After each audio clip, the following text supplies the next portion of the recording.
अब बात करते हैं केमिकल प्रॉपर्टीज ऑफ एल्कोहल्स। और जैसा कि चार्ट में मैंने आपको बताया, केमिकल प्रॉपर्टीज में केवल दो रिएक्शंस हमें डिस्कस करना है। एक तो हम बात करेंगे ऑक्सीडेशन ऑफ एल्कोहल्स और दूसरा में बात करना है Victor Meyer test that is used to differentiate primary, second and tertiary alcohols. पहले बात करते हैं ऑक्सीडेशन ऑफ एल्कोहल्स। आप ध्यान देना, देखो एल्कोहल्स ऑक्सीडेशन की अगर हम बात करें तो हमारे पास दो ऑप्शन है। एक तो हम बात कर सकते हैं oxidation of alcohol by addition of oxygen. आप ध्यान देना, oxidation of alcohol by addition of oxygen, क्योंकि ऑक्सीजन का ऐड होना ऑक्सीडेशन प्रोसेस होता है। दूसरा तरीका हमारे पास ये भी हो सकता है, देखो oxidation of alcohol by removal of hydrogen, because hydrogen को रिमूव करना भी ऑक्सीडेशन प्रोसेस है। दोनों तरह की रिएक्शंस हमारे पास अवेलेबल हैं एल्कोहल के लिए। पहले मैं बात करता हूं बाय एडिशन ऑफ ऑक्सीजन। ध्यान देना, oxidation of alcohol by addition of oxygen. और इसमें अगर बात की जाए सबसे पहले प्राइमरी अल्कोहल की, 1 डिग्री अल्कोहल की, तो ध्यान देना, देखो 1 डिग्री अल्कोहल का अगर आप ऑक्सीडेशन करते हैं बाय एडिशन ऑफ ऑक्सीजन, तो ऑक्सीजन जब इसमें ऐड होगा तो ऑक्सीजन एडिशन के लिए इसमें दो साइट्स अवेलेबल हैं। आप ध्यान देना, ऑक्सीजन का एडिशन हो सकता है CH बॉन्ड पर और ऑक्सीजन का एडिशन हो सकता है Cr बॉन्ड पर। दो साइट्स यहां पर अवेलेबल हैं, CH एंड Cr। क्वेश्चन है कहां पर ऑक्सीजन ऐड होगा, तो ध्यान देना ऑक्सीजन के अगर ऐड होने की बात की जाए तो साइट्स तो दो हैं, लेकिन इन दोनों साइट्स में से ऑक्सीजन जो यहां पर ऐड होता है वो प्रेफरेबली ऐड होता है CH बॉन्ड पर, because CH bond is more reactive for oxidation as compare to Cr। CH पर ऑक्सीडेशन आसान होता है Cr के कंपैरिजन में।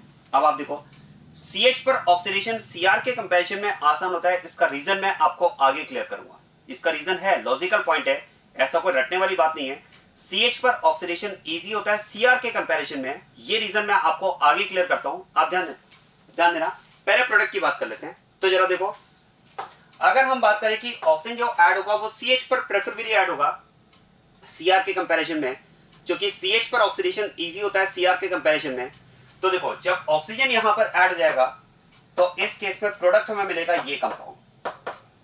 और अब आप ध्यान देना, this compound is unstable since it is having more than one OH group on same carbon. और जैसे कि हम डिस्कस करते हैं इसमें H2O यहां पर एलिमिनेट हो जाएगा और इस H2O एलिमिनेशन के साथ में यहां पर कंपाउंड फॉर्म हो जाएगा एल्डिहाइड। तो इसका मतलब आप कह सकते हैं, देखो when primary alcohol is oxidized by addition of oxygen we get aldehyde as a product। और अब आप ध्यान देना, अगर एल्डिहाइड का फर्दर ऑक्सीडेशन होता है, एल्डिहाइड का अगर फर्दर ऑक्सीडेशन होता है तो फिर से यहां पर आप देखो दो साइट्स अवेलेबल हैं, CH एंड Cr। और जैसा कि मैंने आपको कहा कि CH पर ऑक्सीडेशन इजी होता है, तो यहां पर फिर से ऑक्सीजन ऐड होगा और ऑक्सीजन ऐड होने के साथ में यहां पर फाइनली प्रोडक्ट आपको मिल जाएगा एसिड। इसका मतलब ये हुआ, देखो when primary alcohol is oxidized we get aldehyde and then acid। क्या बात क्लियर होगी? प्राइमरी अल्कोहल को अगर आप ऑक्सीडाइज करोगे तो पहले एल्डिहाइड बनेगा और एल्डिहाइड का अगर फर्दर ऑक्सीडेशन होता है तो प्रोडक्ट आपको एसिड मिलेगा। अब बात करते हैं सेकेंडरी अल्कोहल की। सेम प्रोसेस यहां भी होगा, ऑक्सीजन प्रेफरेबली ऐड होगा CH बॉन्ड पर और ऑक्सीजन ऐड होने के साथ में यहां पर भी कंपाउंड मिलेगा, एक unstable compound having more than one OH group on same carbon, and again by elimination of water it will convert into ketone. ये यहां पर कन्वर्ट हो जाएगा कीटोन में। So secondary alcohol gets oxidised into ketone. Secondary alcohol जो होगा वो oxidise होकर किस में कन्वर्ट होगा? कीटोन में कन्वर्ट होगा। अब पॉइंट यहां पर आता है कि जैसे हमने कहा कि एल्डिहाइड जब फर्दर ऑक्सीडाइज होगा तो एसिड बनेगा, तो क्वेश्चन है कीटोन का फर्दर ऑक्सीडेशन। आप ध्यान देना, further oxidation of ketone is a difficult process. आप ध्यान देना, एल्डिहाइड की अगर बात की जाए तो oxidation of aldehyde is an easier process while oxidation of ketone is difficult process. Oxidation of ketone is a difficult process. याद करें, ऐसा स्टेटमेंट मैंने पहले भी दिया है, दो बार ऐसा स्टेटमेंट दिया है। एक तो जब मैंने आपको ओजोनोलाइसिस रिएक्शन पढ़ाई थी वहां पर मैंने आपसे कहा था कि कीटोन का ऑक्सीडेशन डिफिकल्ट होता है, और एक जब मैंने आपको हेलोफॉर्म रिएक्शन पढ़ाई थी वहां पर भी हेलोफॉर्म रिएक्शन के यूज में मैंने आपको कहा था कि oxidation of ketones is difficult. शायद आपको रीजन समझ में आ रहा होगा। देखो एल्डिहाइड का ऑक्सीडेशन आसान है, कीटोन का ऑक्सीडेशन डिफिकल्ट है, क्योंकि एल्डिहाइड में ऑक्सीजन ऐड होने के लिए जो साइट अवेलेबल है वो CH बॉन्ड अवेलेबल है और जैसा कि मैंने आपसे कहा कि CH बॉन्ड पर ऑक्सीडेशन आसान होता है Cr के कंपैरिजन में। अब कीटोन में अगर आप देखेंगे तो एल्डिहाइड के सिमिलर कीटोन में CH बॉन्ड अवेलेबल नहीं है, दोनों Cr बॉन्ड है और Cr बॉन्ड पर ऑक्सीडेशन डिफिकल्ट होता है। रीजन मैं आपको आगे क्लियर करूंगा कि क्यों CH पर आसान और Cr पर ऑक्सीडेशन डिफिकल्ट होता है। लेकिन एक बात तो पक्का है कि क्योंकि एल्डिहाइड में ऑक्सीडेशन के लिए CH बॉन्ड अवेलेबल है जबकि कीटोन में Cr बॉन्ड है, CH बॉन्ड अवेलेबल नहीं है, ये रीजन है कि कीटोन का ऑक्सीडेशन डिफिकल्ट होता है एल्डिहाइड के कंपैरिजन में। हाँ, लेकिन एक बात ध्यान देना, oxidation of ketone is difficult but not impossible. Impossible नहीं है, पॉसिबल है। और अगर आप कीटोन को एक्सट्रीम कंडीशन में ऑक्सीडाइज करते हैं तो you will get acid. Ketone को अगर आप एक्सट्रीम कंडीशन में ऑक्सीडाइज करेंगे यू विल गेट एसिड। इस केस में अगर बात की जाए तो यहां पर भी आपको एसिड्स मिलते हैं।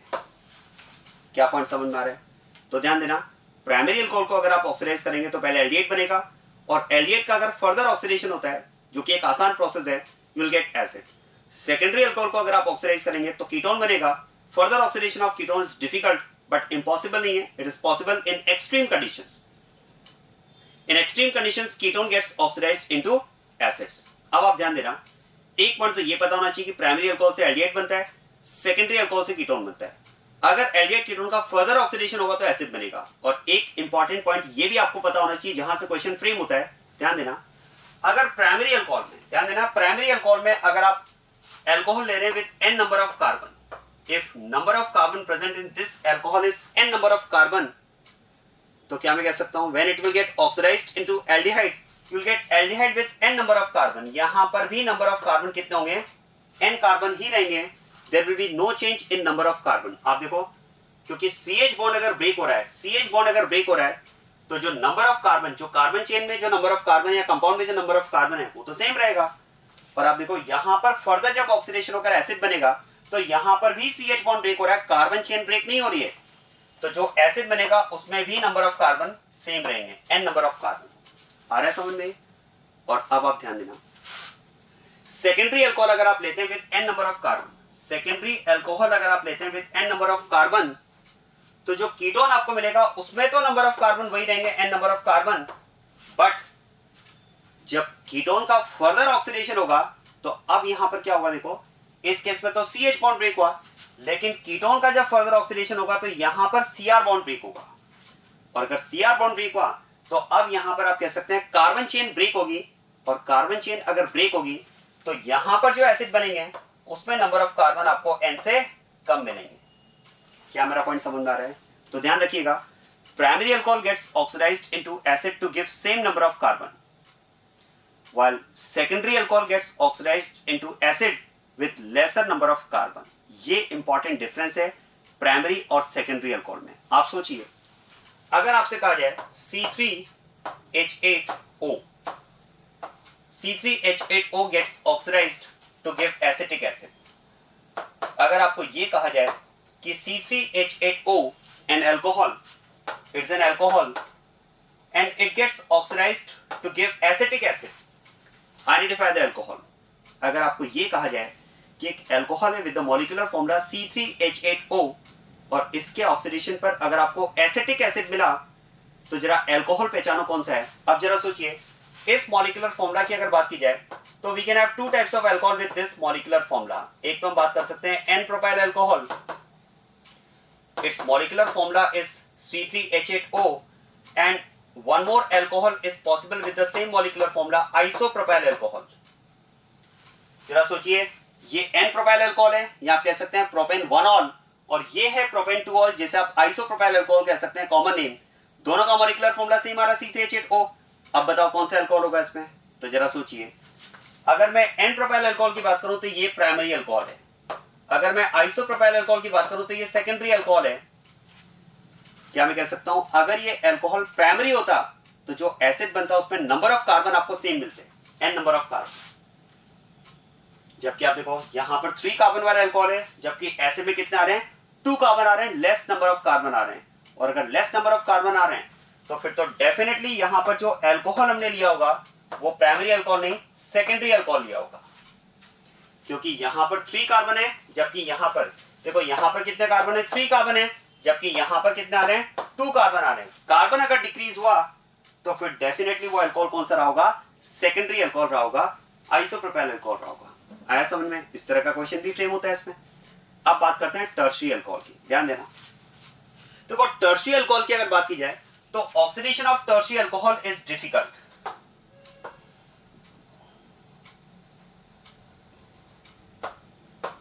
Oxidation of tertiary alcohol is difficult.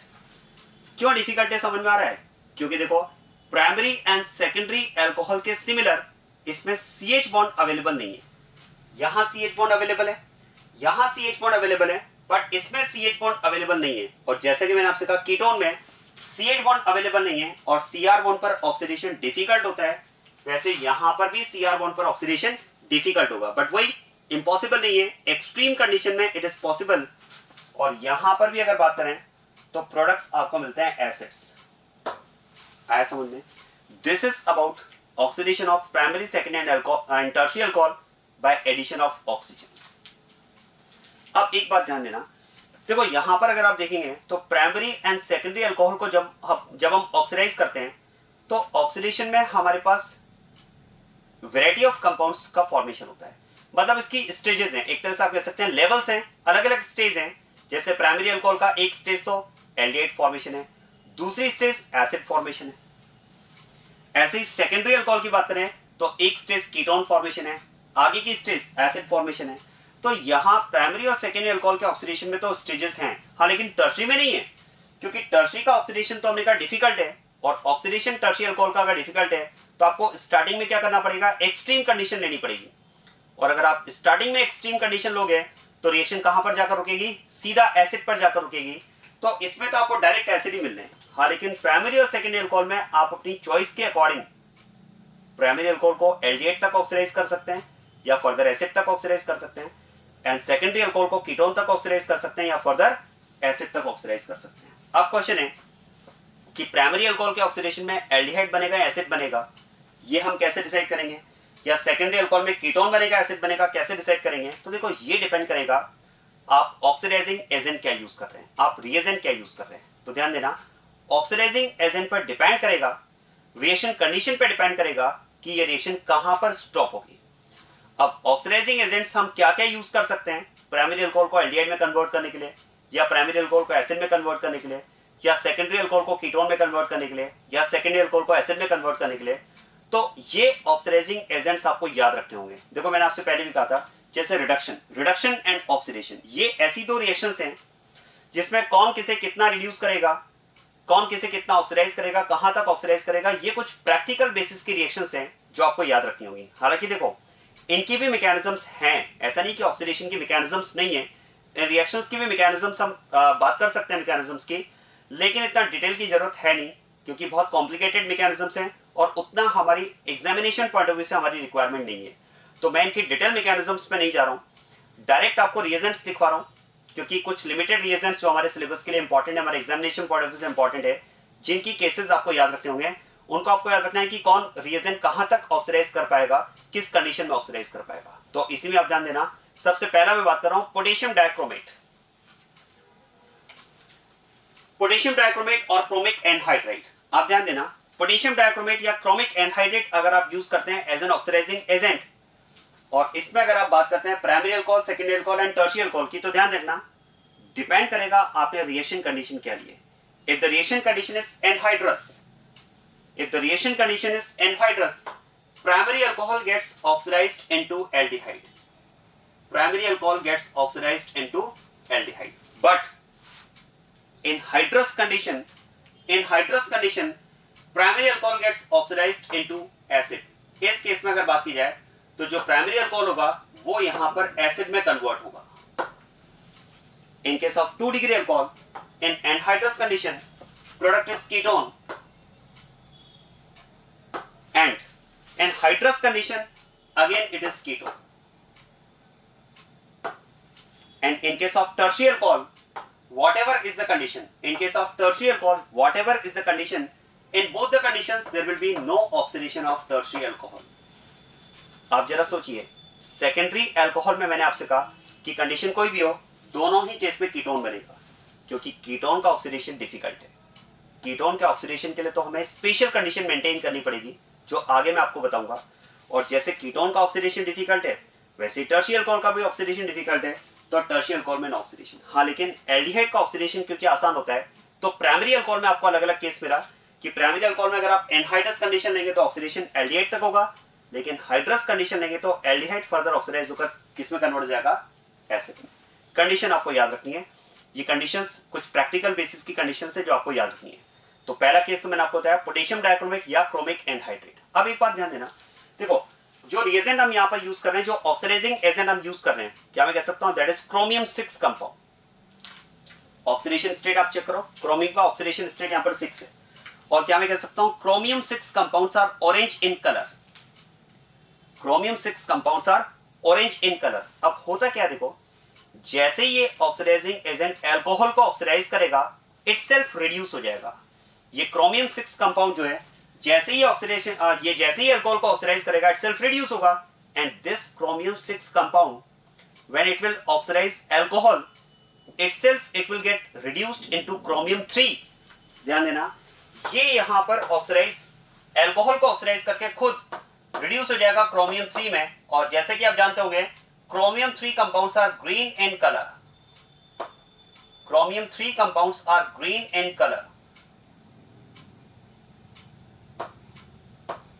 क्या बात क्लियर हो रही है?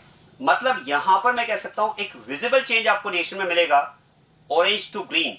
लेकिन ये चेंज कब मिलेगा, जब क्रोमियम 6 कंपाउंड क्रोमियम 3 में कन्वर्ट होगा, क्रोमियम 6 कंपाउंड क्रोमियम 3 में रिड्यूस होगा, और क्रोमियम 6 कंपाउंड क्रोमियम 3 में रिड्यूस कब होगा, जब अल्कोहल ऑक्सीडाइज होगा। क्लियर हो रही बात है? और ध्यान देना, इसी बेसिस पर इस रिएक्शन का एक प्रैक्टिकल यूज है। ध्यान देना, the reaction is known as dichromate test. The reaction is known as dichromate test and is used in identification of alcohol। आप बता सकते हैं इस डाइक्रोमेट टेस्ट का यूज हम किस अल्कोहल के आइडेंटिफिकेशन के लिए कर सकते हैं, कौन से अल्कोहल के आइडेंटिफिकेशन के लिए हम इसका यूज कर सकते हैं, जरा सोचिए। इसमें इस डाइक्रोमेट टेस्ट का यूज हम कौन से अल्कोहल के आइडेंटिफिकेशन के लिए कर सकते हैं? आंसर है, it can be used in identification of 3 degree alcohol. क्यों समझ में आ रहा है? क्योंकि जरा सोचिए, क्या मैं कह सकता हूं पोटेशियम डाइक्रोमेट प्राइमरी अल्कोहल को भी ऑक्सीडाइज कर देगा और सेकेंडरी अल्कोहल को भी ऑक्सीडाइज कर देगा। देखो ऑक्सीडेशन में कहां तक ऑक्सीडेशन होगा इससे मतलब नहीं है। अगर अल्कोहल ऑक्सीडाइज हुआ, जो कि प्राइमरी भी हो रहा है सेकेंडरी भी हो रहा है, तो क्या मैं कह सकता हूं क्योंकि प्राइमरी और सेकेंडरी अल्कोहल दोनों का ही ऑक्सीडेशन पॉसिबल है पोटेशियम डाइक्रोमेट के थ्रू, तो जैसे ही अल्कोहल ऑक्सीडाइज होगा, ये खुद रिड्यूस हो जाएगा क्रोमियम 3 में, आपको विजिबल चेंज मिलेगा ऑरेंज टू ग्रीन। लेकिन क्या मैं कह सकता हूं, अगर 3 डिग्री अल्कोहल हुआ, अगर 3 डिग्री अल्कोहल हुआ तो there will be no oxidation, और अगर ऑक्सीडेशन नहीं हुआ तो पोटेशियम डाइक्रोमेट इटसेल्फ रिड्यूस भी नहीं होगा, और अगर रिड्यूस नहीं होगा तो there will be no change in colour. तो क्या मैं कह सकता हूं प्राइमरी एंड सेकेंडरी अल्कोहल दोनों में ही चेंज आपको मिलेगा, विजिबल चेंज आपको मिलेगा ऑरेंज टू ग्रीन। अब जब प्राइमरी अल्कोहल में भी orange to green, secondary alcohol में भी ऑरेंज टू ग्रीन, तो हमें कैसे पता चलेगा कि प्राइमरी अल्कोहल है या सेकेंडरी अल्कोहल है? हाँ, लेकिन अगर कलर चेंज नहीं हुआ, if it remains unchanged, if it remains orange, then tertiary alcohol is confirmed. So this reaction is used as identification of tertiary alcohol, is used in identification of tertiary alcohol and is known as dichromate test. तो ये पहला reagent है। Second, देखो इसके बाद में अगर बात की जाए क्रोमिक एनहाइड्रेट प्लस पाइरिडीन, ध्यान देना, this combination is known as Collins reagent. This combination is known as Collins reagent। या फिर अगर बात की जाए chromic anhydride plus pyridine plus HCl, this combination in short it is called PCC। very very important, ये काफी important है, इस पर बेस्ड क्वेश्चन एग्जाम में आ भी चुका है। this combination is called PCC, इसका फुल फॉर्म है पाइरिडीनियम, इट इज पाइरिडीनियम क्लोरोक्रोमेट। शॉर्ट में से लिखा जाता है पीसीसी। अब एक बात ध्यान देना, अगर आप ओनली क्रोमिक एनहाइड्रेट यूज कर रहे हैं, अगर आप ओनली क्रोमिक एनहाइड्रेट यूज कर रहे हैं, ओनली क्रोमिक एनहाइड्रेट, तब तो कंडीशन ये है। लेकिन अगर आप क्रोमिक एनहाइड्रेट को कॉम्बिनेशन के साथ यूज कर रहे हैं विद पाइरिडीन और पाइरिडीन प्लस HCl, तो इस केस में आप ध्यान देना क्या होगा, एक्चुअली पाइरिडीन या पाइरिडीन प्लस HCl जो है ये क्रोमिक एनहाइड्राइड की ऑक्सीडाइजिंग पावर को रिड्यूस कर देते हैं, और ऑक्सीडाइजिंग पावर रिड्यूस होने की वजह से प्राइमरी अल्कोहल जो है ये ऑक्सीडाइज होता है up to acid, up to aldehyde. This primary alcohol gets oxidised up to aldehyde. Aldehyde का फर्दर यहां पर ऑक्सीडेशन नहीं हो पाता है। हालांकि मैंने आपसे कहा कि एल्डिहाइड का ऑक्सीडेशन आसान होता है, लेकिन हमने यहां पर क्या किया, क्रोमिक एनहाइड्राइड की ऑक्सीडाइजिंग पावर को रिड्यूस कर दिया, और ऑक्सीडाइजिंग पावर को रिड्यूस करने की वजह से, ऑक्सीडाइजिंग पावर रिड्यूस होने की वजह से यहां पर एल्डिहाइड का फर्दर ऑक्सीडेशन नहीं हुआ है। अब सेकेंडरी अल्कोहल की बात की जाए तो ये ऑक्सीडाइज होगा अप टू कीटोन। आप सोचिए, ऑक्सीडाइजिंग पावर रिड्यूस होने की वजह से जब एल्डिहाइड ही ऑक्सीडाइज नहीं हो पा रहा है तो कीटोन का तो मतलब ही नहीं है, क्योंकि कीटोन का ऑक्सीडेशन तो वैसे डिफिकल्ट है, और 3 डिग्री अल्कोहल का भी मतलब नहीं है, क्योंकि 3 डिग्री अल्कोहल का भी ऑक्सीडेशन डिफिकल्ट है। तो ये आप ऑक्सीडाइजिंग एजेंट यूज कर सकते हैं। इनका स्पेशल यूज क्या हो गया, 1 डिग्री अल्कोहल को एल्डिहाइड में कन्वर्ट करना, क्योंकि एल्डिहाइड का फर्दर ऑक्सीडेशन आसान होता है, लेकिन इसमें आप रिएक्शन को एल्डिहाइड पर स्टॉप कर सकते हैं। और ध्यान देना, क्योंकि ये एल्डिहाइड को फर्दर ऑक्सीडाइज नहीं करेंगे, इसलिए इनको हम कहते हैं mild oxidising agent. These are called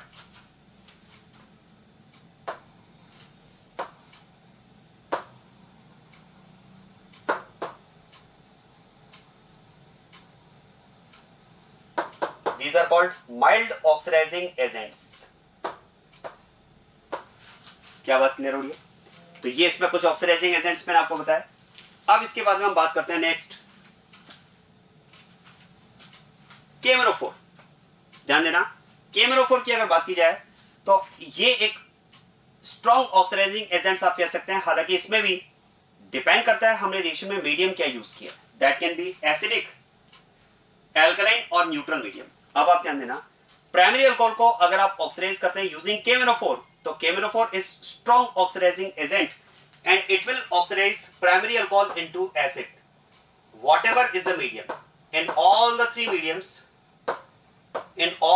mediums primary alcohol gets oxidized into acid, क्योंकि केमेरोफोर एक स्ट्रॉन्ग ऑक्सीडाइजिंग एजेंट है। चाहे आप एसिडिक मीडियम लो, एल्कलाइन मीडियम लो या फिर न्यूट्रल मीडियम लो, तीनों ही केस में प्राइमरी अल्कोहल तो एसिड में कन्वर्ट होगा।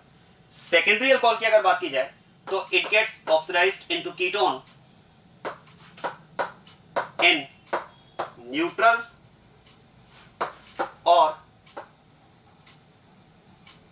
Alkaline medium. न्यूट्रल या एल्कलाइन मीडियम अगर आप लेते हैं तो secondary alcohol gets oxidised into ketone. अब आप सोचिए, अभी तक मैंने आपको जितने भी केसेस बताए, ये दोनों केस या इससे पहले ये केसेस और ये केस, अगर आप अभी तक जो डिस्कस किए हुए केसेस हैं इनमें देखेंगे तो अभी तक कीटोन ऑक्सीडाइज नहीं हुआ है और 3 डिग्री अल्कोहल भी ऑक्सीडाइज नहीं हुआ है। क्योंकि अभी तक जो मैंने आपको केसेस बताए उनमें, क्योंकि हम बात करते हैं कि कीटोन और 3 डिग्री अल्कोहल का ऑक्सीडेशन डिफिकल्ट है, तो इनमें इनका ऑक्सीडेशन नहीं हुआ। अब क्वेश्चन है कि हमें अगर कीटोन को ऑक्सीडाइज करना है एसिड में या 3 डिग्री अल्कोहल को एसिड में ऑक्सीडाइज करना है। ध्यान देना, अगर हमें कीटोन को एसिड में ऑक्सीडाइज करना है या 3 डिग्री अल्कोहल को एसिड में ऑक्सीडाइज करना है, तो अब हमारे पास इसका क्या ऑप्शन है? तो ध्यान दीजिएगा, इसके लिए हमें एक्सट्रीम कंडीशन लेनी होगी, स्ट्रॉन्ग ऑक्सीडाइजिंग एजेंट का हमें लेना होगा, और उसके लिए अब मैं कंडीशन बता रहा हूं, ध्यान देना।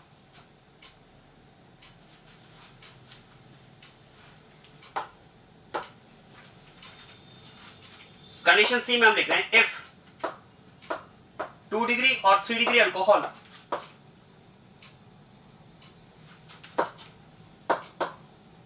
is oxidized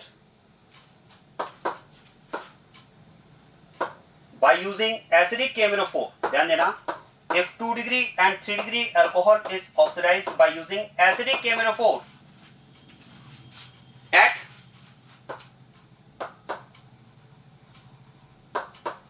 high temperature, आप कह सकते हैं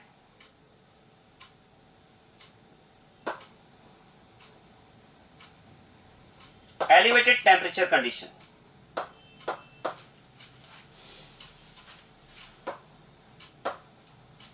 acids are formed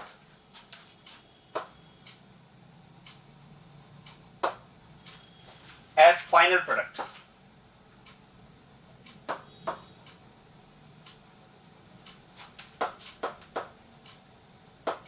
The reaction involves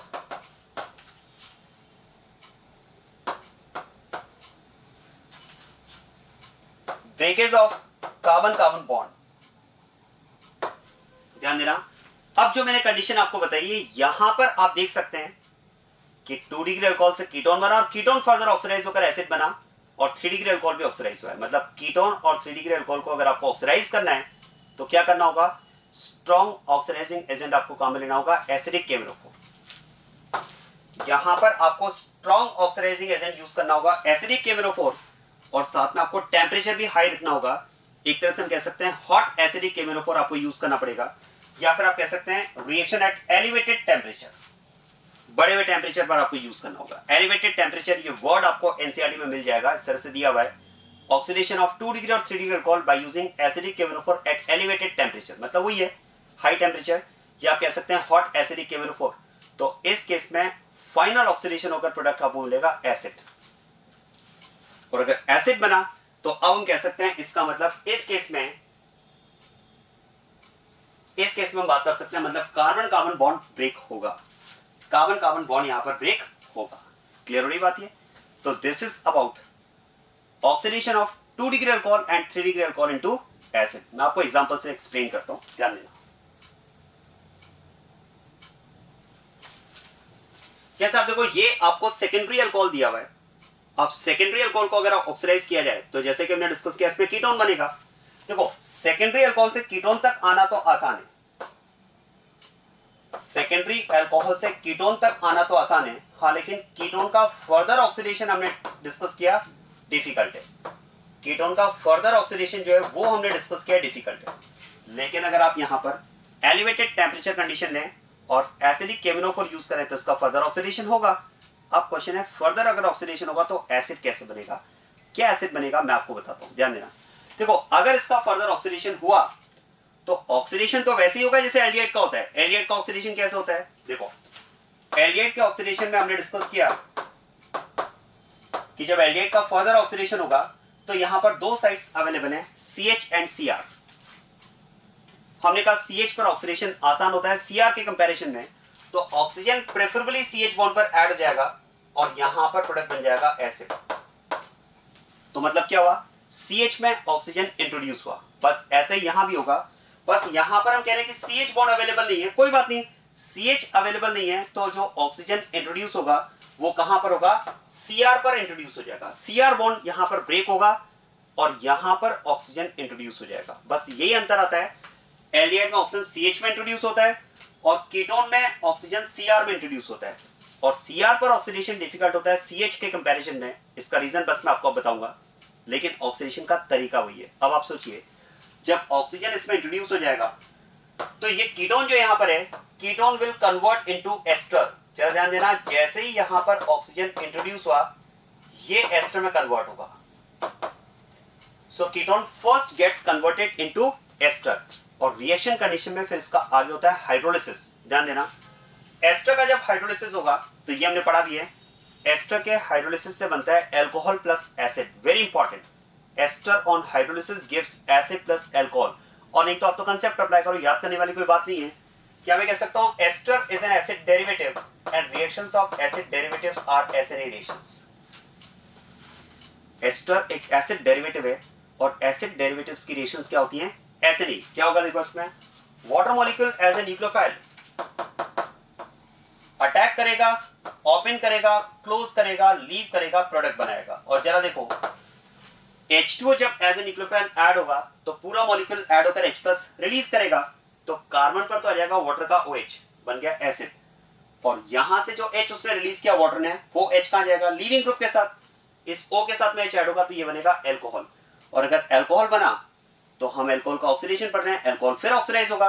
जरा देखो, ये प्राइमरी अल्कोहल है, प्राइमरी अल्कोहल है तो पहले ऑक्सीडाइज होगा एल्डिहाइड में, पहले ऑक्सीडाइज होगा एल्डिहाइड में, और एल्डिहाइड फर्दर ऑक्सीडाइज होगा और प्रोडक्ट हमें मिलेगा एसिड।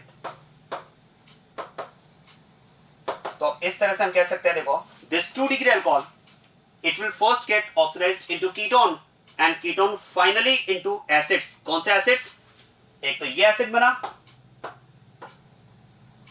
और दूसरा एसिड ये बना। और इसमें आप देख सकते हैं कि यहां पर हम कह सकते हैं कार्बन कार्बन बॉन्ड ब्रेक हुआ है।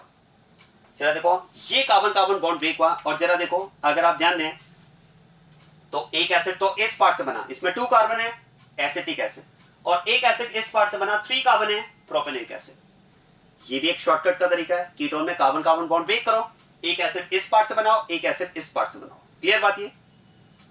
So this is about oxidation of 2 degree alcohol into acid. लेकिन इसके लिए आपको कंडीशन एक्सट्रीम मेंटेन करना होगा, और उसके लिए मैंने आपको बताया हॉट एसिडिक केमिनोफोर या एसिडिक केमिनोफोर एट एलिवेटेड टेम्परेचर।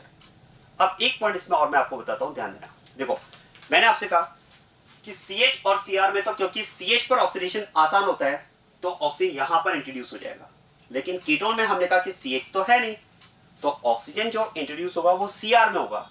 लेकिन अब यहां पर पॉइंट ये आता है कि अगर ये Cr है तो Cr तो ये भी है, ऑक्सीजन इस साइड में भी तो इंट्रोड्यूस हो सकता था। और आप सोचिए अगर मैं ऑक्सीजन इस साइड इंट्रोड्यूस करता, बॉन्ड इस साइड वाला ब्रेक होता, तो फिर एसिड अलग बनते। तो क्वेश्चन है अगर हम यहां पर Cr में जब ऑक्सीजन ऐड करेंगे कीटोन में, तो किस साइड ऑक्सीजन ऐड होगा, इस वाले Cr पर या इस वाले Cr पर, ये कैसे डिसाइड करेंगे? तो इसके लिए आप ध्यान देना, इसके लिए फिर हम कंसेप्चुअली बात करेंगे दोनों R में से। देखो कीटोन में ये एक R ग्रुप है और एक R ग्रुप ये है। देखो अगर ये R ग्रुप सेम है तब तो दिक्कत ही नहीं है, R ग्रुप डिफरेंट हो गए तभी तो है ना कि कौन से वाले R ग्रुप में हम ऑक्सीजन को इंट्रोड्यूस करें। तो ये डिपेंड करेगा R का माइग्रेटरी एप्टीट्यूड। आप याद करें कार्पेटेन रीअरेंजमेंट के लिए, कार्पेटेन रीअरेंजमेंट के लिए मैंने आपको यूनिट्स के माइग्रेट होने की टेंडेंसी का एक ऑर्डर लिखवाया था। मैं आपको बताता हूं, याद करें यूनिट्स के माइग्रेट होने की टेंडेंसी के ऑर्डर में अगर बात की जाए तो H के माइग्रेट होने की टेंडेंसी सबसे ज्यादा होती है। याद करो H, उसके बाद में आता है फिनाइल, और फिर आता है एल्काइल, और एल्काइल में भी मैंने आपको बताया था 3 degree 2 degree 1 degree and methyl group. याद आ रहा है कुछ? यस वही ऑर्डर है। बस यहां पर आप ध्यान देना H के बाद में वहां पर मैंने आपको लिखवाया था फिनाइल, लेकिन मैं फिनाइल को यहां पर ऐड नहीं कर रहा हूं। क्यों? आप सोचिए अगर यहां पर फिनाइल हुआ तो फिनाइल का तो CO के साथ रेजोनेंस होगा, रेजोनेंस होगा तो उसके माइग्रेट होने की टेंडेंसी कम हो जाएगी। अगर आप फिनॉल को लोगे तो वो तो फिनाइल को लोगे तो फिनाइल तो लास्ट में चला जाएगा इसमें। उसके बाद में फिर आएगा इसमें 3 degree alkyl group, 2 degree alkyl group, 1 degree alkyl group and methyl group. तो ये इन यूनिट्स के माइग्रेट होने की टेंडेंसी का ऑर्डर है जो कि आपको कार्पेटेन रीअरेंजमेंट में भी लिखाया जाता है। अब आप ध्यान देना, अगर मैं बात करूं कीटोन में ये भी अल्काइल ग्रुप है, ये भी अल्काइल ग्रुप है, तो ध्यान देना ये तो क्या methyl group, and this is 1 degree alkyl group. और क्या मैं कह सकता हूं 1 डिग्री अल्काइल ग्रुप के माइग्रेट होने की जो टेंडेंसी है वो मिथाइल से ज्यादा है, और जिस यूनिट के माइग्रेट होने की, हटने की टेंडेंसी ज्यादा है, ऑक्सीजन वहां पर प्रेफरेबली इंट्रोड्यूस होगा। और अब आप ध्यान देना, जो कंसेप्ट मैं आपसे कह रहा था कि एल्डिहाइड का ऑक्सीडेशन आसान होता है कीटोन के कंपैरिजन में, शायद आपको समझ में आ रहा हो। क्या मैं कह सकता हूं H के माइग्रेट होने की टेंडेंसी सभी अल्काइल ग्रुप से ज्यादा है, और क्योंकि H के माइग्रेट होने की टेंडेंसी सभी अल्काइल ग्रुप से ज्यादा है, इसलिए हम एल्डिहाइड में हर बार H को माइग्रेट करके ऑक्सीजन ऐड करते हैं, ना कि R को। इसीलिए मैंने आपसे कहा CH पर ऑक्सीडेशन आसान होता है Cr के कंपैरिजन में। क्यों? क्योंकि H के माइग्रेट होने की जो टेंडेंसी है वो अल्काइल ग्रुप से ज्यादा होती है। आया समझ में? So this is about oxidation of ketone into acid. तो अगर कीटोन में दोनों R ग्रुप सेम है तब तो किसी भी साइड वाला बॉन्ड ब्रेक कर दो, लेकिन अगर दोनों R ग्रुप डिफरेंट है तो कौन सा R हटेगा, वो R के हटने की टेंडेंसी पे डिपेंड करेगा, और उसका ऑर्डर ये है। हालांकि इसके लिए एक रूल भी सजेस्टेड है, ध्यान देना, इसके लिए एक रूल भी सजेस्टेड है, Popoff's rule. Popoff's rule is suggested for oxidation of unsymmetrical ketone. It is suggested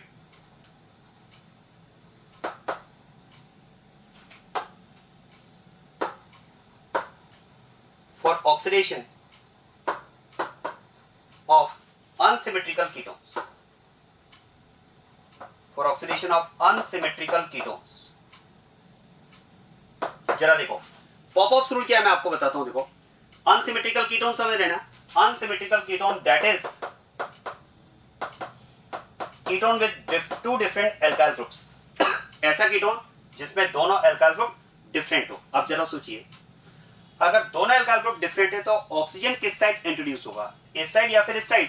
हालांकि उसके लिए कंसेप्ट तो मैंने आपको बता दिया, डिपेंड करेगा दोनों R ग्रुप के माइग्रेटरी एप्टीट्यूड पर। लेकिन इसके लिए डायरेक्ट एक रूल भी सजेस्टेड है, और वो रूल है Popoff's rule. According to the rule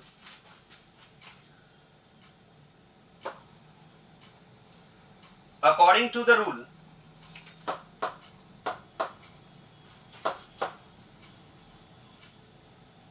CO group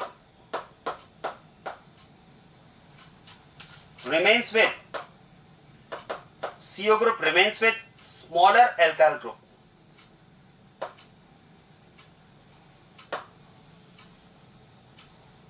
CO group remains with smaller alkyl group. ये जो CO group होगा दोनों alkyl group में से किसके साथ रहेगा? Smaller alkyl group के साथ में रहेगा. हटेगा कौन? बड़ा वाला alkyl group हटेगा. जरा ऑर्डर के हिसाब से भी सोचिए 1 डिग्री 2 डिग्री 3 डिग्री बड़े वाले alkyl group के माइग्रेट होने की टेंडेंसी ज्यादा है. हालांकि देखो छोटे और बड़े का मतलब तो नंबर ऑफ कार्बन है, तो इंपॉर्टेंट ध्यान रखना कंसेप्ट की अगर बात करूं तो इंपॉर्टेंट नंबर ऑफ कार्बन नहीं है, डिग्री ऑफ एल्काइल ग्रुप है. एल्काइल ग्रुप की डिग्री के अकॉर्डिंग उसका माइग्रेटरी एप्टीट्यूड डिसाइड होगा.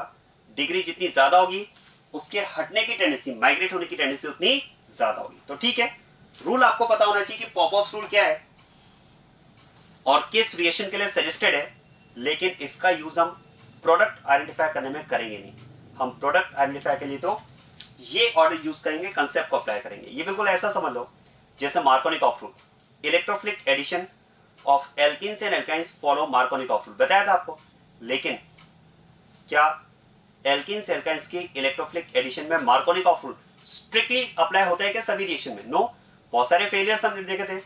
तो बस रूल आपको पता होना चाहिए. लेकिन आप याद करो वहां पर भी मैंने आपसे कहा था हम तो कार्बोकेटाइन की स्टेबिलिटी के अकॉर्डिंग आंसर देंगे. तो ठीक है, पॉपऑफ रूल क्या है ये आपको पता होना चाहिए कि it is suggested for oxidation of unsymmetrical ketones in which according to the rule CO group remains with smaller alkyl group. CO group उस alkyl group के साथ में रहेगा जिसमें नंबर ऑफ कार्बन ज्यादा है. ठीक है, रूल पता होना चाहिए, लेकिन इंपॉर्टेंट नंबर ऑफ कार्बन नहीं है, इंपॉर्टेंट है डिग्री ऑफ alkyl group.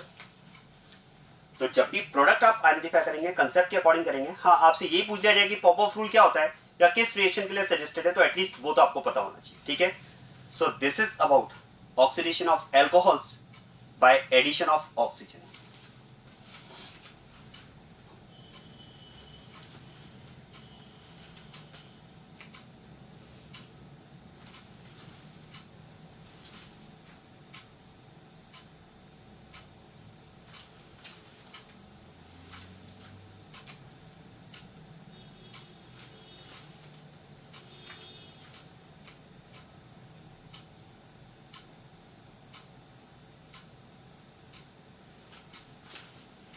अब आप देखो अल्कोहल का ऑक्सीडेशन के लिए मैंने आपको दो तरीके बताए.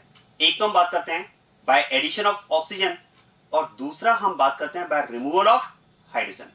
हाइड्रोजन के रिमूवल से ऑक्सीडेशन हम कैसे कर सकते हैं अल्कोहल का, वो अब मैं नेक्स्ट केस डिस्कस कर रहा हूं.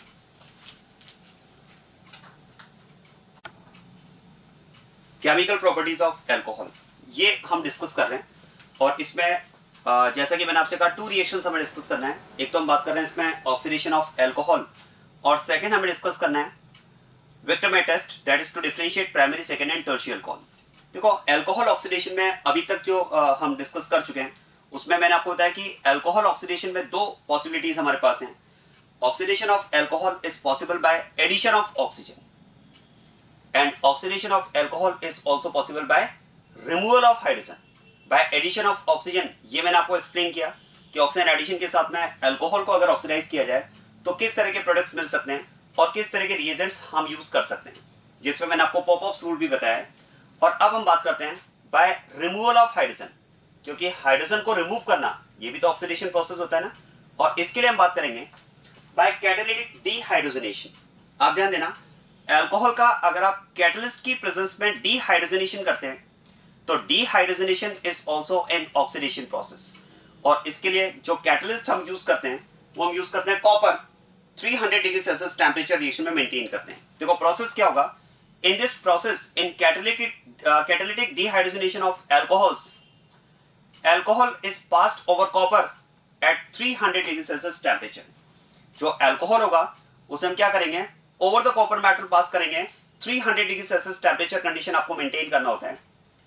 देखो इस रिएक्शन की एज सच कोई मैकेनिज्म नहीं है, बस आप ऐसा समझ लें. आप याद करें hydrogenation of alkenes and alkynes, मैंने आपको एक्सप्लेन किया था.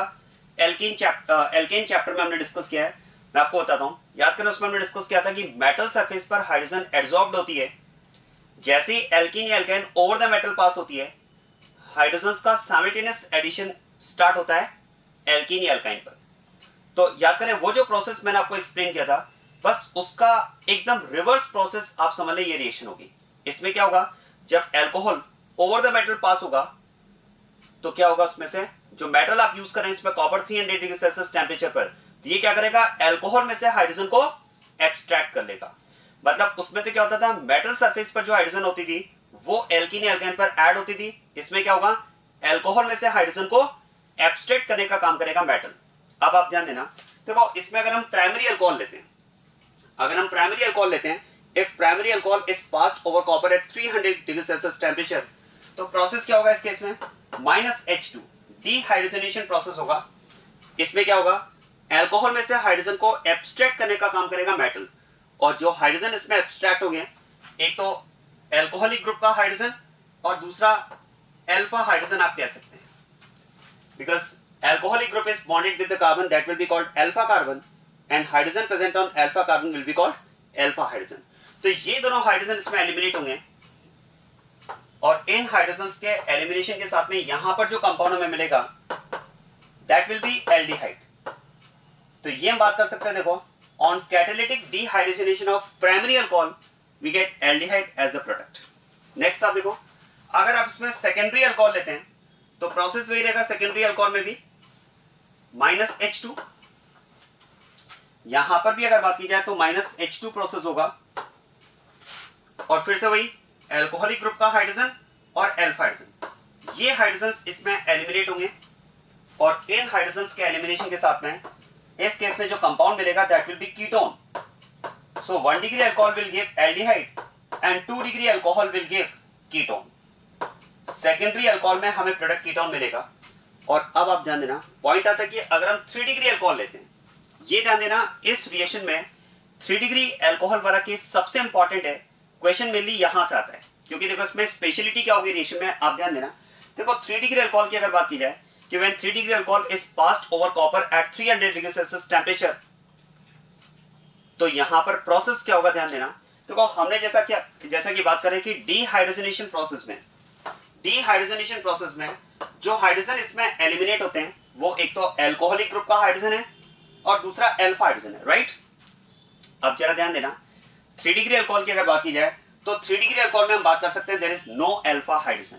यहां पर अल्फा हाइड्रोजन तो प्रेजेंट ही नहीं है ना, और अगर अल्फा हाइड्रोजन प्रेजेंट नहीं है तो फिर तो यहां पर -H2 तो नहीं हो पाएगा। जो हम डीहाइड्रोजनेशन प्रोसेस की बात कर रहे हैं प्राइमरी एंड सेकेंडरी अल्कोहल में, वो प्रोसेस यहां पर पॉसिबल नहीं होगा, since 3 degree alcohol doesn't have alpha hydrogen. तो ऐसे में क्वेश्चन है कि क्या फिर हम यहां पर बात करेंगे नो रिएक्शन की। तो ध्यान देना, इंपॉर्टेंट पॉइंट यही है कि यहां पर नो रिएक्शन भी नहीं है, प्रोसेस तो होगा लेकिन डीहाइड्रोजनेशन प्रोसेस ना होकर के यहां पर प्रोसेस होता है डीहाइड्रेशन -H2O। क्योंकि देखो आप 3 डिग्री अल्कोहल ले रहे हैं, और अगर आपने टेम्परेचर कंडीशन रिएक्शन में मेंटेन की है 300 डिग्री सेल्सियस टेम्परेचर, तो याद करें हमने रिएक्शन डिस्कस की थी डीहाइड्रेशन ऑफ अल्कोहल, और उसमें भी आप याद करें in dehydration of alcohol 3 degree alcohol is more reactive than 2 degree, that is more reactive than 1 degree. तो 3 डिग्री अल्कोहल है, वैसे इसमें एलिमिनेशन फास्ट होता है, एलिमिनेशन के लिए रिएक्टिव है, और इतना टेम्परेचर अगर आपने मेंटेन किया है तो इस केस में क्या होता है, देखो प्रोसेस डीहाइड्रोजनेशन ना होकर के डीहाइड्रेशन प्रोसेस होता है, और डीहाइड्रेशन में जब H2 इसमें एलिमिनेट होगा तो ध्यान देना H2 एलिमिनेशन के साथ में यहां पर जो कंपाउंड फॉर्म होता है, कंपाउंड हमें मिलता है इसमें alkene is formed as product. इस रिएक्शन में जो प्रोडक्ट आपको मिलेगा दैट विल बी एल्कीन, और ये यहां पर सबसे इंपॉर्टेंट केस है, क्योंकि हम बात कर रहे हैं when alcohol is passed over copper at 300 degree Celsius temperature dehydrogenation process takes place. ये तो जनरल बात है कि डीहाइड्रोजनेशन होता है, लेकिन 3 degree alcohol is the special case in which it's not dehydrogenation, it is dehydration, और प्रोडक्ट हमें क्या मिला, एल्कीन। क्या मैं कह सकता हूं एल्कीन का फॉर्मेशन हुआ है, मतलब यहां पर हम बात कर सकते हैं there is formation of an unsaturated compound. यहां पर एक अनसैचुरेटेड कंपाउंड का फॉर्मेशन हुआ है। क्या मेरी बात क्लियर हो रही है? और ध्यान देना, मेनली मैंने आपसे कहा कि जो क्वेश्चन फ्रेम होता है वो यहीं से फ्रेम होता है। आपको पता होना चाहिए कि 3 degree alcohol when passed over copper at 300 degree Celsius temperature we get alkene that is unsaturated compound as a product. अब मैं आपको बताता हूं इसमें क्वेश्चन कैसे फ्रेम होता है। आप ध्यान देना, इस तरह का क्वेश्चन आपको मिल जाएगा, बहुत कॉमन क्वेश्चन है लेकिन इंपॉर्टेंट है। C4H10O an alcohol is passed over copper at 300 degree Celsius temperature, there is formation of P, और P के लिए आपको एक कंडीशन गिवन है, P decolourises bromine solution. Alcohol is, आपको अल्कोहल का मॉलिक्यूलर फॉर्मूला दिया हुआ है C4H10O and that is passed over copper at 300 degree Celsius temperature. We get P as the product and P decolorizes bromine solution. Now you have to identify which alcohol will be used in this reaction. एक बात सोचिए, अगर P bromine solution को decolourise कर रहा है मतलब definitely P क्या है, अनसैचुरेटेड कंपाउंड है। और आप सोचिए alcohol passed over copper at 300 degree Celsius temperature, if there is formation of unsaturated compound, it is very clear that the alcohol used in the reaction is 3 degree alcohol, क्योंकि 3 degree alcohol से ही तो unsaturated compound बन रहा है ना।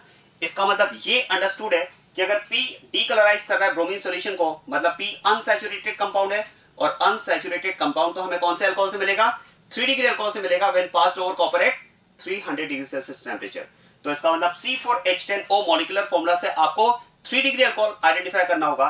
और options के according अगर मैं बात करूं तो it will be tertiary butyl alcohol, क्योंकि टर्शरी ब्यूटाइल अल्कोहल की अगर बात की जाए तो ये 3 डिग्री अल्कोहल होगा, जबकि secondary butyl alcohol 2 degree alcohol होगा।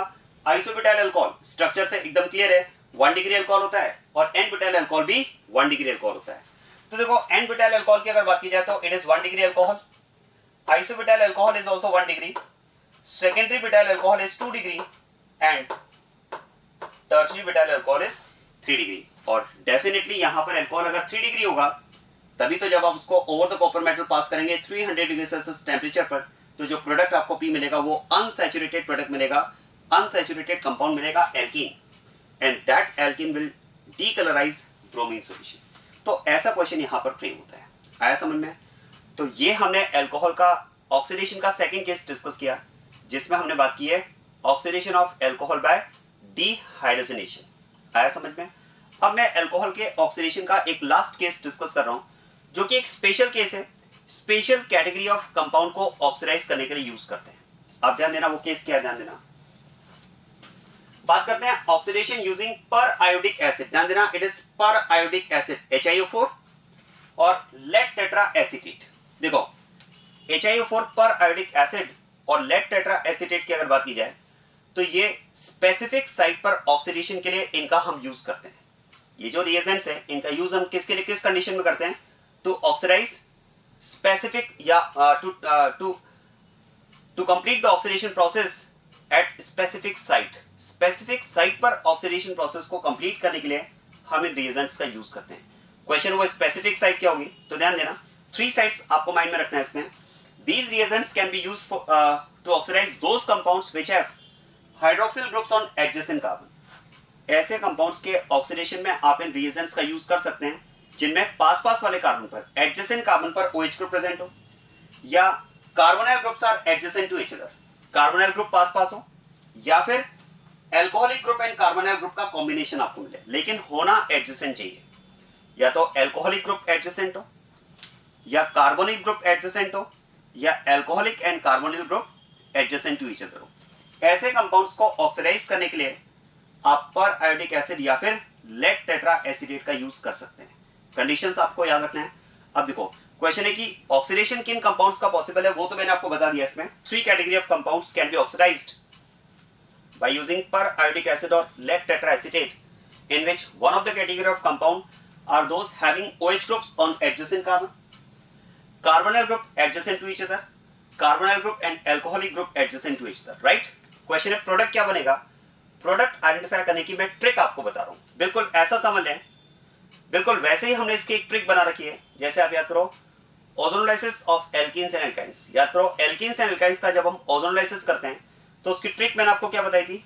जैसे एल्कीन की बात करें तो डबल बॉन्ड ब्रेक करो, ऑक्सीजन ऐड करो, बस वैसे ही कुछ ट्रिक यहां पर हम अप्लाई करते हैं। ध्यान देना, देखो जब आप इन 3 कैटेगरी ऑफ कंपाउंड को ऑक्सीडाइज करते हैं यूजिंग पर आयोडिक एसिड और लेड टेट्रा एसीटेट, तो इसमें प्रोडक्ट आइडेंटिफाई करने की ट्रिक क्या रहेगी। ध्यान देना, कार्बन कार्बन बॉन्ड ब्रेक करो और OH ग्रुप ऐड करो।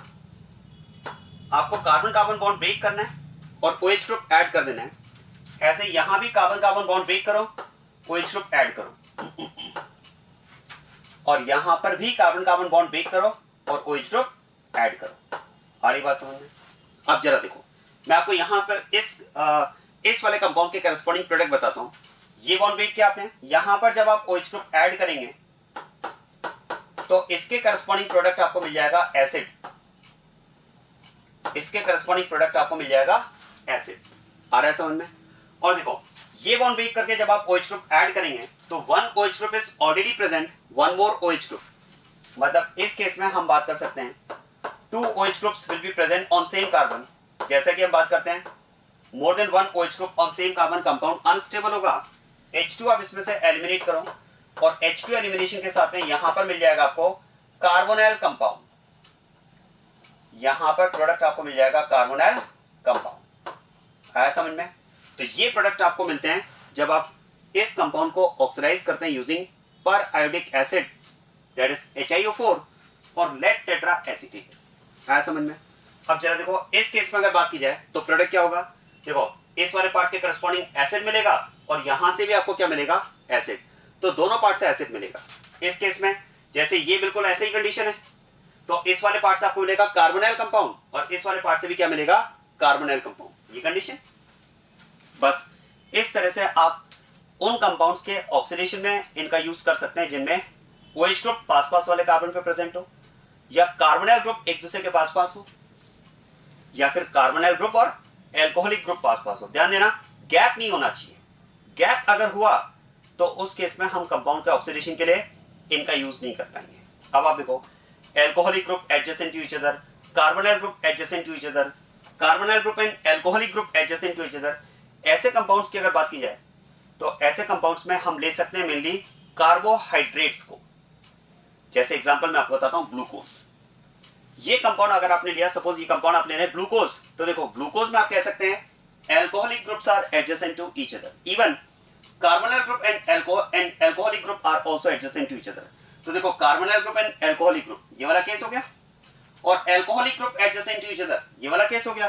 तो बस कार्बोहाइड्रेट्स के ऑक्सीडेशन के लिए आप पर आयोडिक एसिड या लेड टेट्रा एसीटेट का यूज कर सकते हैं। प्रोडक्ट क्या बनेगा? ट्रिक अप्लाई करो। देखो, कार्बन कार्बन बॉन्ड ब्रेक करो, दोनों साइड में OH ग्रुप ऐड करो। अब जरा ध्यान देना, क्योंकि यहां भी अल्कोहलिक ग्रुप है, दोनों अल्कोहलिक ग्रुप पास पास हैं, तो यहां भी कार्बन कार्बन बॉन्ड ब्रेक करो, OH ग्रुप ऐड करो। फिर यहां पर भी alcoholic group adjacent to each other है, तो यहां भी कार्बन कार्बन बॉन्ड ब्रेक करो, OH ग्रुप ऐड करो। फिर यहां पर भी कार्बन कार्बन बॉन्ड ब्रेक करके OH ग्रुप ऐड करेंगे, और यहां पर भी कार्बन कार्बन बॉन्ड ब्रेक करके OH ग्रुप ऐड करेंगे। आया समझ में? अब जरा देखो, इस वाले पार्ट से अगर बात की जाए तो इस वाले पार्ट से तो आपको मिलेगा acid, formic acid, HC double bond OH। आ रहा है समझ में? अब जरा देखो, ये जो पार्ट है इसमें इस कार्बन पर one OH group already present है, टू मोर OH ग्रुप, क्योंकि दोनों साइड वाले कार्बन कार्बन बॉन्ड ब्रेक हुए हैं, तो दो OH ग्रुप हम ऐड करेंगे। तो जरा देखो, इस वाले पार्ट के करस्पॉन्डिंग अगर बात की जाए तो एक OH ग्रुप तो इसमें ऑलरेडी प्रेजेंट है, और 2 OH ग्रुप हमें ट्रिक के अकॉर्डिंग इसमें ऐड करने हैं। 3 OH group on same carbon. क्या करें? H2 एलिमिनेट कर दें, और देखो यहां पर जब आप H2 एलिमिनेट करेंगे तो क्या मैं कह सकता हूं, फिर तो यहां से भी आपको फॉर्मिक एसिड ही मिलेगा।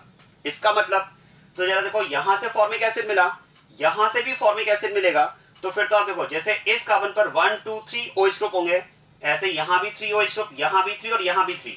तो फिर तो आप देखो, इन सभी में केसेस आपको यहां पर फॉर्मिक एसिड वाला ही मिलेगा। मतलब मैं कह सकता हूं 1 2 3 4 5 molecules of formic acid will be formed in the reaction. और लास्ट वाले केस में आप देखो, लास्ट वाले केस की अगर बात की जाए तो यहां पर 1 OH group is already present, एक OH ग्रुप तो ऑलरेडी प्रेजेंट है, one more OH group according to the trick, और माइनस H2 होगा, तो माइनस H2O से यहां पर मिल जाएगा आपको फॉर्मेल्डिहाइड। इसका मतलब इस केस में अगर बात की जाए तो हम बात कर सकते हैं on oxidation of glucose by using per iodic acid, और you can use lead tetra acetate, you will get 5 molecules of formic acid and 1 molecule of formaldehyde. आया समझ में? तो इस तरह से आप इन स्पेसिफिक कैटेगरी ऑफ कंपाउंड्स को ऑक्सीडाइज करने के लिए पर आयोडिक एसिड या फिर लेड टेट्रा एसीटेट का यूज कर सकते हैं। क्लियर बात ये। अब इसी के साथ में देखो एल्कोहल का जो ऑक्सीडेशन वाला पार्ट है वो हमने कंप्लीट कर लिया है। बस अब मुझे इसमें लास्ट डिस्कस करना है विक्टरमेयर टेस्ट। लास्ट हमें क्या डिस्कस करना है इसमें? Victor Meyer test that is used to differentiate 1 degree 2 degree and 3 degree alcohol. बस उसी के साथ में हमारा एल्कोहल चैप्टर फिनिश हो जाएगा।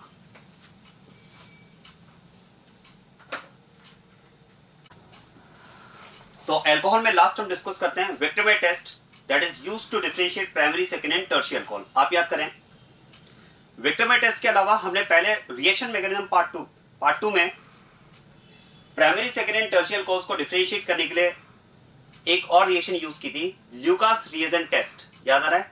ल्यूकास रिएजेंट टेस्ट भी हम primary second and tertiary alcohol को डिफरेंशिएट करने के लिए यूज करते हैं। अब देखो विक्टरमेयर टेस्ट और ल्यूकास रिएजेंट टेस्ट की अगर बात की जाए, एक डिफरेंस मैं आपको बताता हूँ। Lucas reagent test is a single reagent test.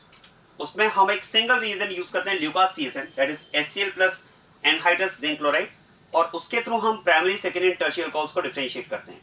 लेकिन विक्टरमेयर टेस्ट की अगर बात की जाए तो इस केस में आप ध्यान देना, not a single reagent, sequence of reagents are used to differentiate primary second and tertiary alcohol. और ध्यान देना उसमें रिएजेंट्स का सीक्वेंस क्या है? पहले हम लेते हैं इसमें P plus I2। Alcohol is first reacted with P plus I2 followed by reaction with silver nitride, followed by reaction with nitrous acid, followed by reaction with sodium hydroxide। तो single reagent test नहीं है, sequence of reagents. Overall 4 reagents are used to differentiate primary secondary and tertiary alcohol. अब मैं आपको बताता हूं कैसे हम डिफरेंशिएट कर पाएंगे इसमें primary second and tertiary alcohols को। ध्यान देना। तो सबसे पहले हम बात करें reaction with PI3, P plus I2। याद करो एल्कोहल की P प्लस I2 के साथ में रिएक्शन हम डिस्कस कर चुके हैं। मैं आपको याद दिलाता हूं, याद करें रिएक्शन विद PX3 जिसमें बाय प्रोडक्ट H3PO3 फिक्स होता है। मैंने 3 रिएजेंट्स आपको ऐसे बताए थे, SOCl2 pyridine, PCl5 and PX3, जिनमें बाय प्रोडक्ट्स फिक्स्ड होते हैं। तो देखो P प्लस I2 की अगर बात की जाए तो इट इज PI3, और इस केस में हमने डिस्कस किया बाय प्रोडक्ट फिक्स्ड होता है H3PO3। H3PO3 अगर आप इसमें बाय प्रोडक्ट बनाएंगे तो फिर अंडरस्टूड है कि यहां पर जो प्रोडक्ट आपको मिलेगा दैट विल बी आयोडाइड। ध्यान देना 3 molecules of alcohol will react with PI3, तो H3PO3 निकल जाएगा और प्रोडक्ट आपको मिल जाएगा आयोडाइड। इसी तरह से जब सेकेंडरी अल्कोहल रिएक्ट करेगा तो यहां पर भी प्रोडक्ट आयोडाइड बनेगा, और टर्शियरी अल्कोहल जब रिएक्ट करेगा तो यहां पर भी प्रोडक्ट आयोडाइड बनेगा। अब सीक्वेंस ऑफ रिएजेंट में सेकेंड रिएजेंट क्या है हमारे पास? Silver nitride. याद करें सिल्वर नाइट्राइड की रिएक्शन हैलाइड के साथ में मैं आपको बता चुका हूं। मैं आपको याद दिलाता हूं reaction of halide with sodium nitride and silver nitride. Comparative reaction हमने डिस्कस की थी जिसमें सोडियम नाइट्राइड तो हमने डिस्कस किया था आयनिक और सिल्वर नाइट्राइड कोवेलेंट। याद आ रहा है? तो सिल्वर नाइट्राइड के साथ में जो रिएक्शन है यहां पर हमने डिस्कस किया था कि सिल्वर नाइट्राइड इज कोवेलेंट, और इस केस में जो मेनली प्रोडक्ट आपको मिलता है वो मिलता है नाइट्रो कंपाउंड। तो इस केस में यहां पर प्रोडक्ट आपको मिल जाएगा नाइट्रो कंपाउंड, यहां पर भी प्रोडक्ट आपको मिल जाएगा नाइट्रो कंपाउंड, और इस केस में भी नाइट्रो कंपाउंड।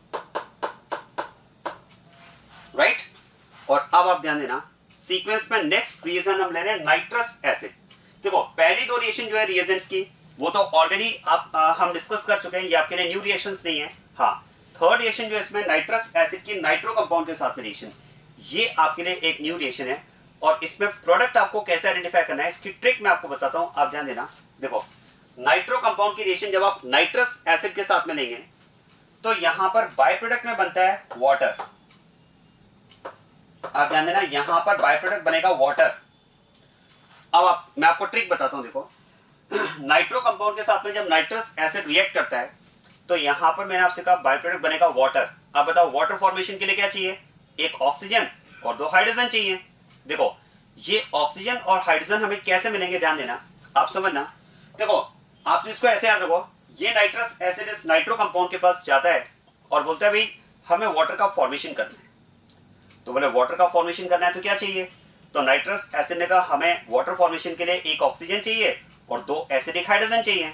तो ये नाइट्रो कंपाउंड इससे बोलता है कि अगर ऐसा है तो चलो मिलकर वाटर का फॉर्मेशन करते हैं। मैं 2 एसिडिक हाइड्रोजन अपने कंट्रीब्यूट करूंगा क्योंकि मेरे पास एसिडिक हाइड्रोजन है।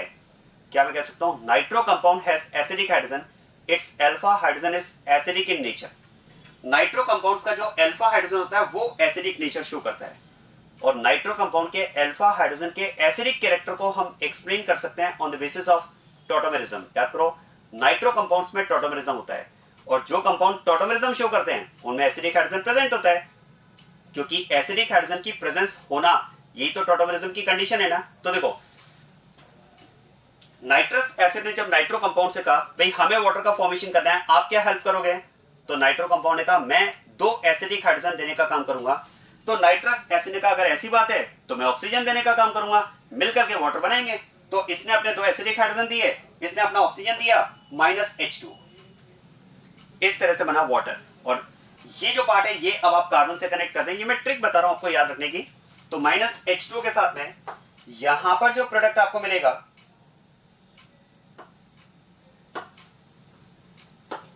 प्रोडक्ट आपको ये मिल जाएगा डबल बॉन्ड NOH, NO2, ये प्रोडक्ट आपको यहां पर मिल जाएगा। इसी तरह से यहां पर ध्यान देना, इसी तरह से जब नाइट्रस एसिड इस नाइट्रो कंपाउंड के पास जाता है और इससे भी सेम डिमांड करता है, वो बोलता है भाई वाटर का फॉर्मेशन करना है, आप क्या कंट्रीब्यूट करोगे। तो इस नाइट्रो कंपाउंड ने कहा भाई मेरे पास एक एसिडिक हाइड्रोजन है, मैं अपना एक एसिडिक हाइड्रोजन कंट्रीब्यूट कर सकता हूं। तो नाइट्रस एसिड ने कहा अगर ऐसी बात है तो मैं अपना OH कंट्रीब्यूट करूंगा, मिलकर के वाटर बनाएंगे। तो इस बार ये -H2, तो रिमेनिंग पार्ट कार्बन से कनेक्ट कर दो, तो यहां पर जो प्रोडक्ट आपको मिलेगा वो प्रोडक्ट आपको मिलेगा ये कंपाउंड,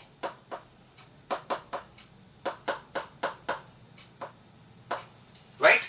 और इसी तरह से जब nitrous acid 3 degree nitro compound के पास जाता है और यहां पर सेम डिमांड करता है कि भाई हमें वाटर का फॉर्मेशन करना है, नाइट्रो कंपाउंड आप क्या कंट्रीब्यूट करोगे, तो नाइट्रो कंपाउंड ने कहा मैं क्या कंट्रीब्यूट करूंगा, हवा। क्योंकि आप सोचिए इस नाइट्रो कंपाउंड के पास तो अल्फा हाइड्रोजन है ही नहीं ना, there is no alpha hydrogen in 3 degree nitro compound, तो ये यहां पर कंट्रीब्यूशन नहीं कर पाएगा, मतलब ये रिएक्शन में पार्टिसिपेट नहीं कर पाएगा। तो यहां पर हम बात करेंगे नो रिएक्शन। आप ध्यान देना, यहां पर हम बात करेंगे नो रिएक्शन की, इस केस में there will be no reaction. अब आप सुनिए इस बात को, देखो जब 1 डिग्री नाइट्रो कंपाउंड की नाइट्रस एसिड के साथ में रिएक्शन होती है तो यहां पर ये कंपाउंड मिलता है। इस कंपाउंड का नेम भी आप याद रखिएगा, इंपॉर्टेंट है। This compound is known as nitrolic acid, this compound is known as nitrolic acid. ये यहां पर नाइट्रोलिक एसिड बनता है, और ध्यान देना जैसे ही नाइट्रोलिक एसिड का फॉर्मेशन होता है यहां पर सॉल्यूशन का कलर आपको मिलता है ब्लू कलर। सुनिएगा इस बात को, इस केस में जब बात करते हैं नाइट्रस एसिड की तो यहां पर हमें सॉल्यूशन का कलर मिलता है blue. In this case the solution becomes blue.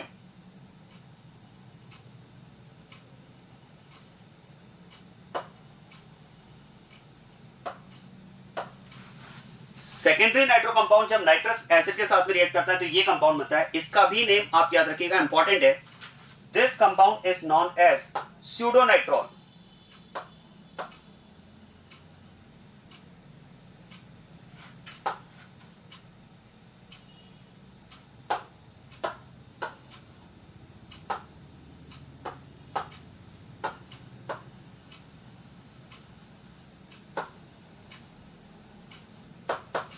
Compound is known as pseudonitrol, और इस स्यूडोनाइट्रॉल के फॉर्मेशन के साथ में यहां पर भी सॉल्यूशन का कलर होता है ब्लू। ध्यान दीजिएगा, इस केस में भी जब स्यूडोनाइट्रॉल का फॉर्मेशन होता है तो यहां पर भी सॉल्यूशन बिकम्स ब्लू।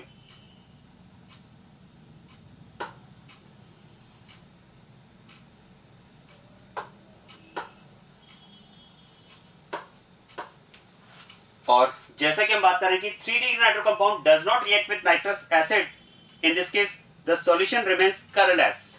यहां पर अगर बात की जाए तो इस केस में solution remains colourless.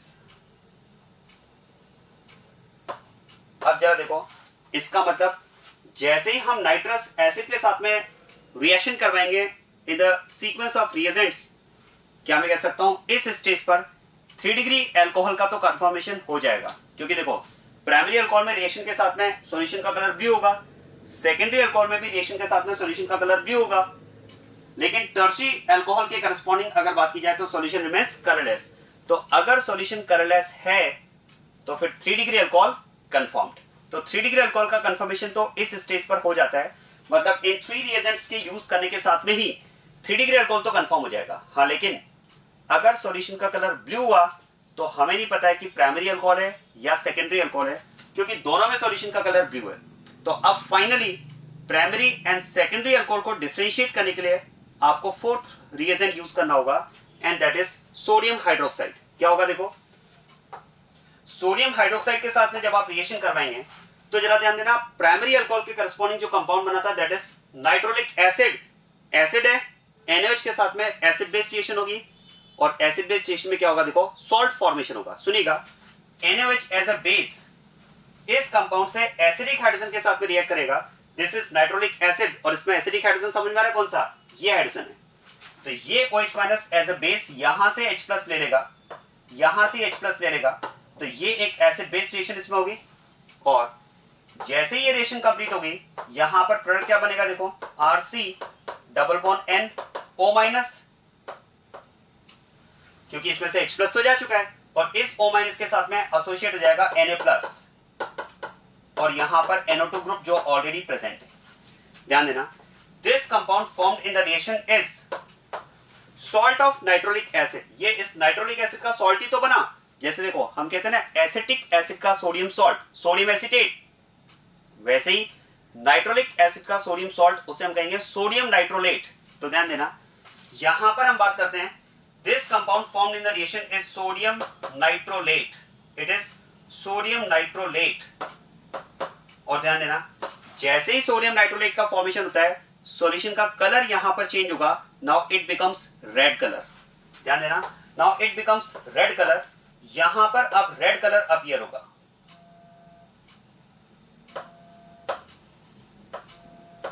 It becomes red. क्या बात समझ में आ रही है?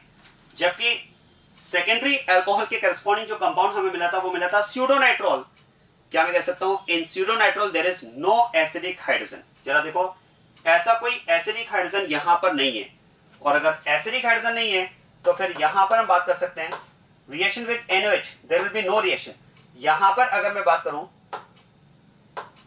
तो यहां पर NaOH के साथ में कोई रिएक्शन नहीं होगी, और अगर NaOH के साथ में कोई रिएक्शन नहीं है मतलब this solution will remain blue colour, this solution will remain blue. और ये तो ऑलरेडी हम कलरलेस पर इस प्रोसेस को कंप्लीट कर चुके हैं। अल्टीमेटली आप देखो, नाइट्रस एसिड के साथ में जब आप रिएक्शन करवाएंगे in the sequence of reagents, तो इस स्टेज पर 3 डिग्री अल्कोहल कंफर्म हो जाएगा विद कलरलेस सॉल्यूशन। लेकिन अगर हमें सॉल्यूशन का कलर ब्लू मिलता है तो that can be primary alcohol due to formation of nitrolic acid, और that can be secondary alcohol due to formation of pseudonitrol. Question है अब इनको डिफरेंशिएट कैसे करें?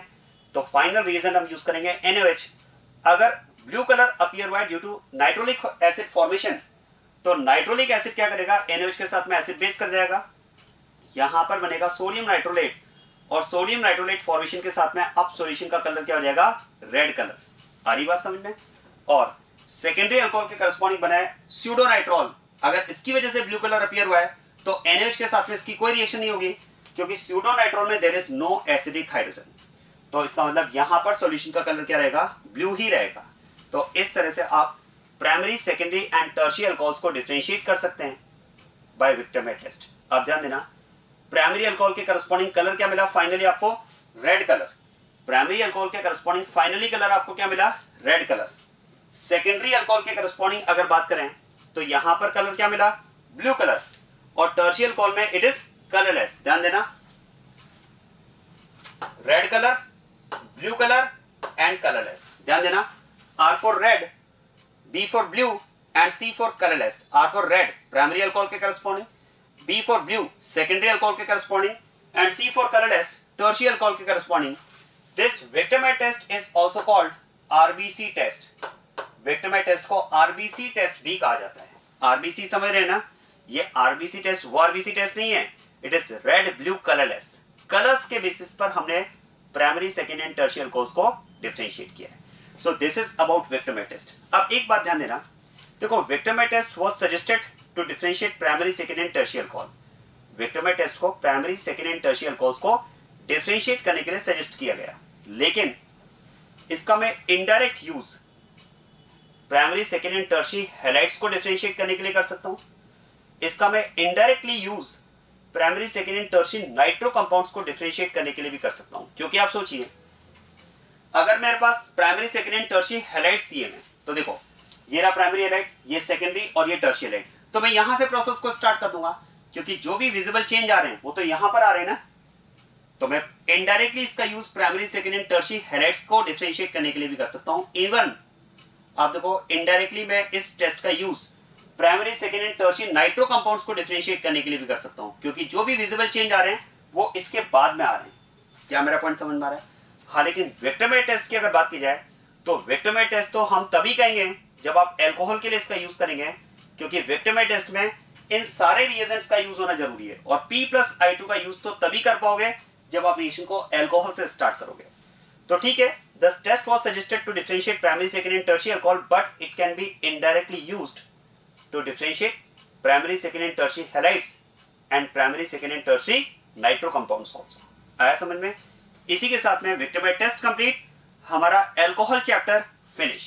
तो एल्कोहल चैप्टर हम कंप्लीट कर चुके हैं। बस अब इसके बाद में हमें डिस्कस करना है carbonyl compounds. Carbonyl compound chapter discuss करना है, उसकी भी काफी रिएक्शंस हम डिस्कस कर चुके हैं।